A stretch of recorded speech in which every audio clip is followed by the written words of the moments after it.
ఎల్సెలా books వారి Lent season ప్రత్యేక పాడ్కాస్ట్కు స్వాగతం.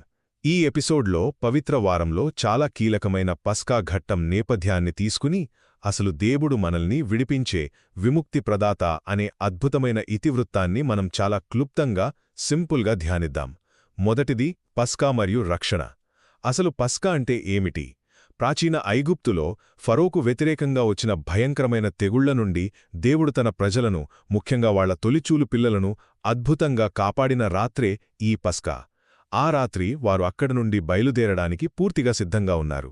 అంటే చూడండి, దేవుని రక్షణ కోసం ఎదురుచూసేటప్పుడు మనం ఆశతో ఎంత అప్రమత్తంగా సిద్ధంగా ఉండాలో ఈ సంఘటన మనకు చెప్తుంది కదా.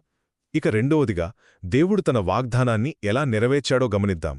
ఫరో విధించిన కఠినమైన బానిసత్వం నుండి ప్రజలను విడిపించి వాళ్లని తన సొంత ప్రజలుగా చేసుకుంటానన్న మాట ఆయన నిలబెట్టుకున్నాడు. మన భారమైన పరిస్థితులను తీసేసి నేను మీకు దేవుడుగా ఉంటాను అని ఆయన ఇచ్చే ఆ మాట మనకి ఎంత గొప్ప భరోసానిస్తోందో ఒక్కసారి ఆలోచించండి. చివరిదిగా, ఈ మొత్తం కథ దేవుని అసలైన స్వభావాన్ని మనకు చూపిస్తుంది. ఆయన మనల్ని స్వేచ్ఛ వైపు నడిపించే విముక్తి ప్రదాత అండి.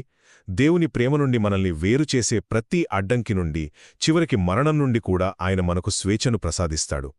మరణం కూడా ఆయన ప్రేమ నుండి మనల్ని విడదీయలేదు అనే గొప్ప సత్యం కంటే జీవితంలో మనకు కావలసిన బలమైన నిరీక్షణ ఇంకేముంటుంది చెప్పండి.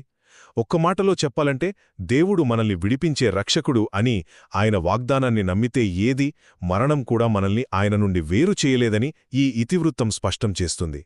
మా పాడ్కాస్ట్ విన్నందుకు ధన్యవాదాలు మరియు మరిన్నిటి కోసం వింటూనే ఉండండి.